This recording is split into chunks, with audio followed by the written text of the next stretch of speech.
Assalamualaikum warahmatullahi wabarakatuh. Perkenalkan, saya Salsya Laliurjana dan rekan saya yaitu Vela Firliani, kemudian Muslihuddin, dan kemudian yang terakhir yaitu Tiara Dwi Maharani. Pada kesempatan kali ini kami akan mempresentasikan mengenai Branding Millennial Project yang akan dikaitkan dengan 3 aspek, yaitu manajemen ASN atau aparatur sipil negara, kemudian pelayanan publik, dan Whole of Government atau WOG. Sebelum kita mulai mengaitkan Branding Millennial Project dengan 3 aspek tadi, kita kenal terlebih dahulu mengenai pengertian dari 3 aspek tadi. Yang pertama yaitu manajemen ASN, di mana manajemen aparatur sipil negara merupakan pengelolaan ASN untuk menghasilkan pegawai ASN yang profesional, memiliki nilai dasar, etika profesi, bebas dari intervensi politik, bersih dari praktik korupsi, kolusi, dan nepotisme, di mana di dalam manajemen ASN itu sendiri terdapat 4 aspek, yaitu peran dan tugas ASN sendiri, hak dan kewajiban ASN, kode etik, dan sistem merit. Penjabaran dari peran aparatur sipil negara yaitu adalah perencana, pelaksana, dan pengawas penyelenggaraan tugas umum pemerintahan dan pembangunan nasional melalui pelaksanaan kebijakan dan pelayanan publik yang profesional, bebas dari intervensi politik, serta bersih dari praktik korupsi, kolusi, dan nepotisme. Sedangkan untuk tugas aparatur sipil negara sendiri yaitu melaksanakan kebijakan yang dibuat oleh pejabat pembina kepegawaian sesuai dengan ketentuan peraturan perundang-undangan. Kemudian, memberikan pelayanan publik yang profesional dan berkualitas. Yang ketiga, yaitu mempererat persatuan dan kesatuan negara kita tercinta, yaitu NKRI, Negara Kesatuan Republik Indonesia. Dan masuk kepada hak dan kewajiban aparatur sipil negara. Agar dapat melaksanakan tugas dan tanggung jawabnya dengan baik, dapat meningkatkan produktivitas, menjamin kesejahteraan ASN dan akuntabel, maka setiap aparatur sipil negara diberi hak, dapat berupa gaji, tunjangan, cuti, jaminan hari tua, dan lain sebagainya. Kemudian, sesuai dengan asas proporsionalitas, aparatur sipil negara yang telah memperoleh hak tentu harus menjalankan kewajibannya sesuai dengan tugas dan tanggung jawab, atau yang biasa kita sebut dengan tupoksi. Masih dalam lingkup manajemen ASN, yaitu mengenai aspek kode etik. Jadi kode etik itu sendiri merupakan ASN bekerja dengan berlandasan pada kode etik dan kode perilaku. Kode etik dan kode perilaku ASN yang diatur dalam Undang-Undang ASN menjadi acuan bagi para aparatur sipil negara dalam penyelenggaraan birokrasi pemerintah dan bertujuan untuk menjaga martabat dan kehormatan dari aparatur sipil negara itu sendiri. Kemudian yang aspek yang terakhir yaitu adalah sistem merit. Jadi penerapan sistem merit dalam ASN itu dalam pengelolaannya itu dapat mendukung pencapaian dari tujuan, sasaran organisasi serta memberikan ruang bagi transparansi, akuntabilitas, objektivitas, dan keadilan.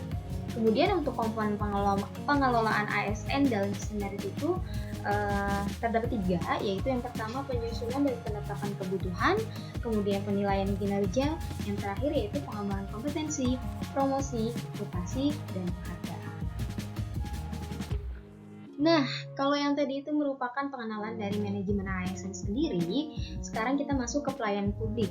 Jadi, pada pelayanan publik ini, rangkaian kegiatan dalam rangka pemenuhan kebutuhan pelayanan sesuai dengan peraturan perundang-undangan nomor 25 tahun 2009 bagi setiap warga negara dan penduduk atas barang, jasa, dan atau pelayanan administratif yang disediakan oleh penyelenggara pelayanan publik. Kemudian untuk unsur penting dalam pelayanan publik yaitu organisasi penyelenggara pelayanan publik pasti, penerima layanan atau pelanggan, yaitu orang, masyarakat, atau organisasi yang berkepentingan. Kemudian yang terakhir yaitu kepuasan yang diberikan dan atau diterima oleh penerima layanan atau si pelanggan tadi. Lalu kita masuk kepada prinsip pelayanan publik itu. Terdapat beberapa poin, yaitu yang pertama adalah partisipatif, yang dimana kita melibatkan masyarakat, kemudian transparan, responsif, non-diskriminatif, mudah dan murah, efektif dan efisien, aksesibel, akuntabel, dan berkeadilan. Nah, di dalam pelayanan publik, kita memiliki prinsip pelayanan prima, yaitu responsif terhadap pelanggan atau memahami pelanggan atau customer, membangun visi dan misi pelayanan, menetapkan standar pelayanan dan aturan kinerja pelayanan, pemberian pelatihan dan pengembangan pegawai terkait bagaimana memberikan pelayanan baik, kemudian memberikan apresiasi kepada pegawai. Nah, kalau tadi kita sudah mendengarkan penjabaran dari 2 poin, yaitu mengenai manajemen ASN dan pelayanan publik, sekarang kita masuk ke poin ketiga yang akan dikaitkan, yaitu WOG atau Rule of Government, di mana WOG sendiri itu merupakan sebuah pendekatan fungsi dalam ruang lingkup koordinasi yang lebih luas guna mencapai tujuan bersama dalam pembangunan kebijakan, manajemen program, dan pelayanan publik. Nah, kemudian kita masuk kepada cara pelaksanaan dari WOG itu sendiri, yaitu mengenai respon pemerintah terintegrasi, menghilangkan sekat sektoral, kerjasama antar instansi pemerintah, kolaborasi, koordinasi, dan sinergitas. Kemudian, untuk praktek WOG dalam pelayanan publik itu sendiri terdapat 4, yaitu pelayanan administratif, di mana terdiri dari 3 pelayanan, yaitu pembuatan KTP, sertifikat tanah, dan juga izin trayek. Kemudian untuk pelayanan jasa, yaitu seperti pendidikan, kesehatan, ketenagakerjaan, dan untuk barang itu seperti jalan raya, listrik, dan fasilitas. Sedangkan untuk pelayanan regulatif itu seperti yang kita mengenal undang-undang ya. Kemudian tantangan WOG itu yaitu kapasitas sumber daya manusianya dan institusi. Kemudian yang kedua nilai budaya organisasi, yang ketiga kepemimpinan, yang selanjutnya yaitu manfaat dari WOG untuk meningkatkan efisiensi, sharing, information, lingkungan kerja, daya saing, accountability, koherensi kebijakan. Nah, sekarang kita masuk ke contoh branding millennial project yang dikaitkan dengan tiga tadi, yaitu manajemen ASN, pelayanan publik, dan WOG. Yang pertama yaitu ada Mall Pelayanan Publik Kabupaten Bekasi. Pendirian Mall Pelayanan Publik ini yang didirikan Pemkab Bekasi melalui DPMP-TSP bertujuan untuk meningkatkan pelayanan dan mendekatkan diri kepada masyarakat sehingga mereka mudah untuk mendapatkan berbagai pelayanan karena berkumpul di satu tempat. Yang selanjutnya yaitu Siskedes atau Sistem Keuangan Desa yang dikembangkan oleh Kementerian Dalam Negeri, Kemendes, dan Badan Pengawasan Keuangan dan Pembangunan atau BPKP bersama aparat pengawasan intern pemerintahan atau APIK lainnya yang terdiri dari inspektorat, lembaga, Pemda sebagai alat monitoring dan evaluasi keuangan desa agar proses pembangunan desa lebih akuntabel sesuai amanat Undang-Undang Nomor 6 Tahun 2014 tentang desa.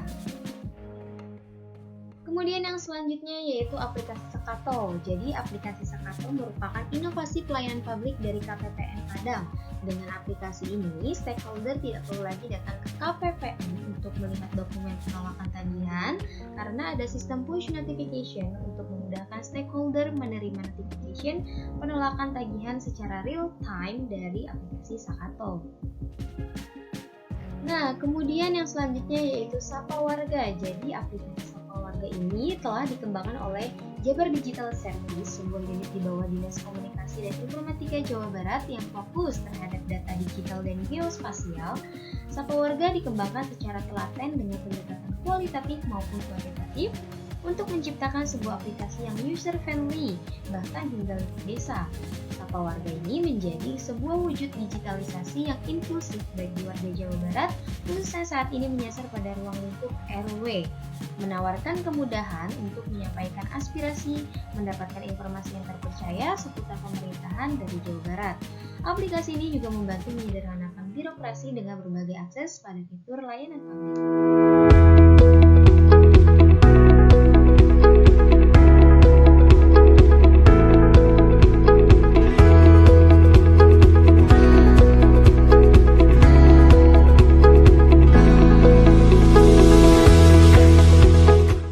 Tahap 1 ini, aplikasi Sapa Warga ini hanya untuk komunikasi provinsi dengan ketua RW. Ya. Nanti di tahap 2-nya, warga bisa mendownload Sapa Warga ini untuk berkomunikasi dengan Bapak Ibu Ketua RW. Pak RW, ayo orang kerja bakti. Ya, gitu.